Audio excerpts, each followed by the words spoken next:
itu alkitabiah atau tidak. Saudara-saudara, saya pernah terlibat di dalam gerakan karismatik itu cukup lama, ya. Jadi saya cukup paham dengan apa yang terjadi dalam karismatik, ya.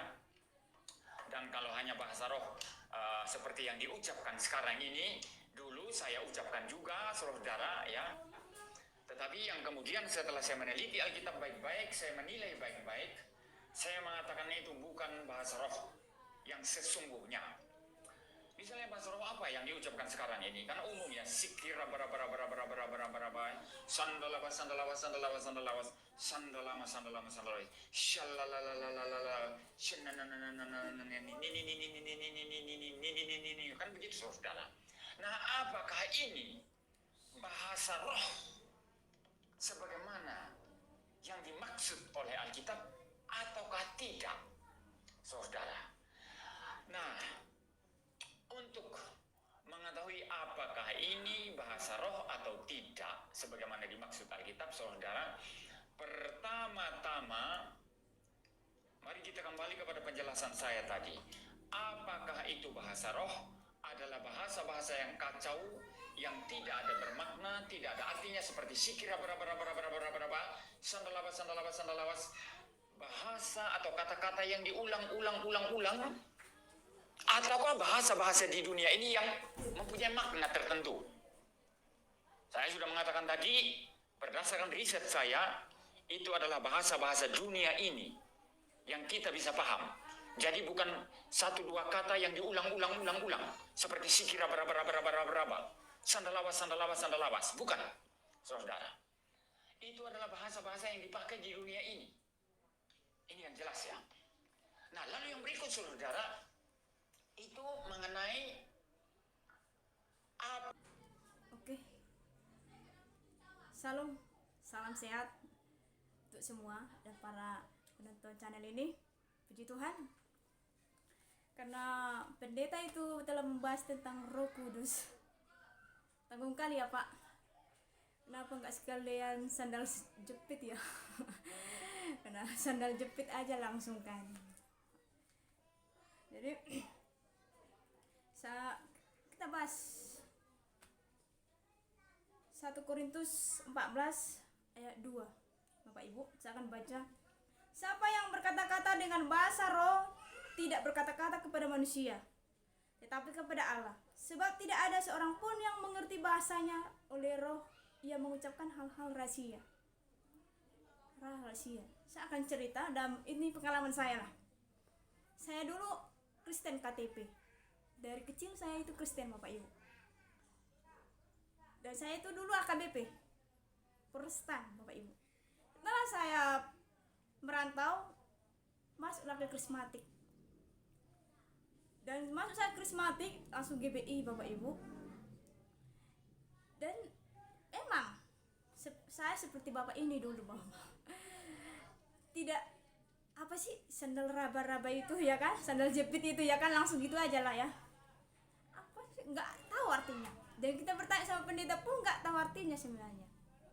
Nggak ada maknanya pun, pendeta pun berbicara nggak ada maknanya, ya itu keluar dari sendiri, kata pendeta.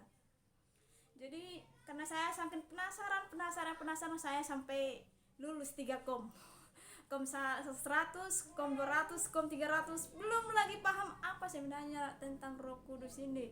Jadi ini saya sudah belajar sampai lulus S3 kom ya Bapak Ibu ya, bukan. Belum saya paham. Jadi kalau pendeta ngomong di mimbar, mari kita berbahasa roh, saya lebih baik menyembah, Bapak Ibu. Saya lebih baik menyembah karena saya nggak tahu, saya nggak mau meniru-niru. Jadi saya belajar lagi, Bapak Ibu. Karena udah kom 300 nggak lulus, maksudnya nggak lulus, nggak sampai ketemu apa sih sebenarnya bahasa roh itu. Kenapa orang ya dibicarakan, diungkapkan tapi nggak paham gitu ya maksudnya. Jadi saya sampai kuliah S1 saya itu pun saya belum paham. Jadi yang membuat saya paham hari ini Roh Kudus adalah karena kesaksian saya akan kesaksian apa sebenarnya Roh Kudus ini. Jadi kalau saya berdoa pun di rumah, saya nggak berbahasa roh, karena saya pun nggak mau nyontek, meniru. Lebih baik saya menyembah. Oh Tuhan, Engkau baik, Yesus, Engkau yang ku banggakan. Itu lebih baiknya menyembah saya. Jadi saya orang TKW Malaysia. Jadi waktu saya pulang balik cuti mau ke Medan, Bapak Ibu, pesawat kami ini hampir kecelaka, Bapak Ibu. Kalau kita melihat sesuatu kejadian atau musibah, pasti kita ngomong bahasa Indonesia, pasti kita berdoa, ya Tuhan tolong aku, Tuhan tolong bantu saya. Selama itu saya nggak pernah berbahasa roh. Tiba-tiba di dalam pesawat saya berbahasa roh, Bapak Ibu, yang saya tidak buat-buat. Bahasa roh itu bisa saya ingat, Bapak Ibu, karena saya sadar di situ. Roh sendiri tuh langsung ke sini, karena pesawat kami yang saya tumpangi itu hampir mau celaka, Bapak Ibu. Tapi Roh Kudus langsung datang, langsung berbahasa roh. Itu yang selama ini saya cari. Saya berbahasa roh, ora basikila batakara baba kinala batakara basikila batakala baba. Saya mengulangi itu, Bapak Ibu. 10 menit saya berbahasa roh. Dan dari situ saya baru paham apa yang sebenarnya bahasa roh, Bapak Ibu. Yang selama ini saya cari-cari apa sebenarnya, kok kenapa ini disebutkan, dikata-katakan, dipanggil-panggil, diapakan, ayo mari jemaat berbahasa roh, masing berbahasa roh. Hari itu saya berbahasa roh. Bukan saya buat, Bapak Ibu, muncul dari atas. 10 menit saya, Bapak Ibu, berbahasa roh di pesawat itu, Bapak Ibu. Dan disitulah Tuhan terangkan saya ayat ini yang selama cari-cari, Bapak Ibu. Mulai dari tamat SMA saya merantau, Bapak Ibu. Baru dari situlah saya percaya bahasa roh itu apa. Ini bahasa roh yang tidak kita mengerti. Waktu saya pernah ke surga, Bapak Ibu, kan banyak malaikat, Bapak Ibu. Malaikat ini ngomong bahasa roh, tapi karena saya orang Indonesia dan paham bahasa Indonesia, saya memang paham bahasa Inggris, tapi enggak karena pahamnya bahasa Indonesia, Bapak Ibu.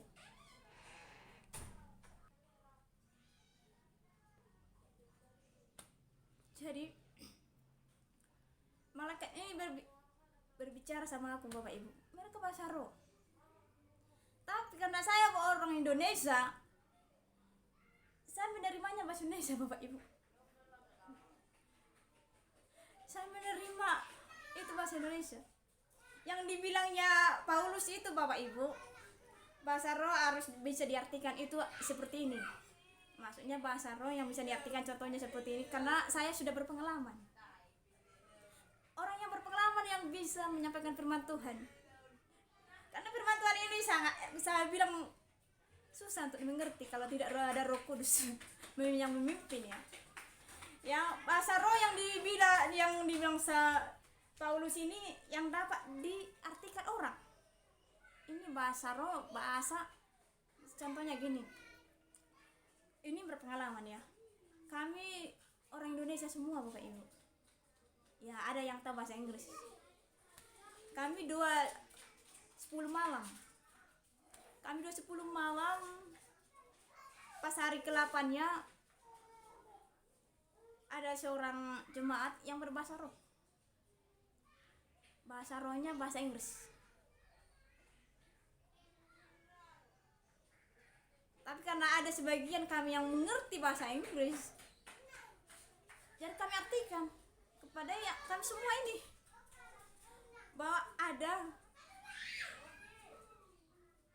ini adalah sintua, kalau di bahasa Batak itu sintua, kalau dia bahasa Indonesia gembala. Dia gembala di gereja. Gembala di gereja sudah ada 7 bulan Bapak Ibu gembala di gereja, tapi dia penganut mempunyai ilmu hitam. Dia memiliki ilmu hitam ya, supaya dia sukses karena dia berdagang Bapak ini ya. Satu marga pula sama saya. Jadi Bapak ini berdagang supaya sukses. Jadi dia pakai ilmu supaya tidak nampak dia rajin ke gereja dan jadi gembala kulah masuknya ya. Kalau seperti apa, bukan pendeta tapi dia bisa khotbah karena dia sudah di atas jemaat gitu. Jadi macam sintua lah kalau bahasa orang Batak ya. Jadi pas kami berdoa, ini yang nggak tahu bahasa Inggris sama sekali, dia muncul berbahasa Inggris Bapak Ibu pas hari ke-8. Jadi itu bahasa yang dapat diartikan, itu artinya. Tapi kalau bahasa roh yang asli sikirala batakarala baba itu adalah yang mengetahui itu Tuhan. Tidak ada satupun orang yang tahu selain yang di atas. Karena waktu roh saya pun terangkat di surga, pernah jalan-jalan ke surga, mereka memang berbahasa roh. Karena di Alkitab tertulis Bapak Ibu, gak ada satupun bahasa di dunia ini tinggal di Indonesia, tinggal di surga Bapak Ibu. Banyak bahasa di dunia ini Bapak Ibu, gak ada satupun dipilih Tuhan untuk bahasa internasional di surga, gak ada Bapak Ibu. Walaupun bangsa Israel adalah bangsa pilihan, bahasa bangsa Israel itu gak sampai ke surga Bapak Ibu, gak jadi internasional maksudnya, gak itu bahasanya. Enggak. Jadi gak ada di sini bahasa satupun, gak ada di surga. Yang bahasa di surga itu ada bahasa roh, yang tidak ada satu orang pun yang tidak mengerti. Tapi karena kita anak Tuhan, Tuhan kasih pemahaman sama kita. Waktu Tuhan berbahasa roh, waktu malaikat berbahasa roh, Tuhan kasih supaya kita paham. Itu Bapak Ibu. Jadi saya berdoa kepada Bapak, siapa nggak tahu aku ini, siapa cari dulu, Pak Muriwali Yanto Matalu. Sekali lagi, Muriwali Yanto Matalu.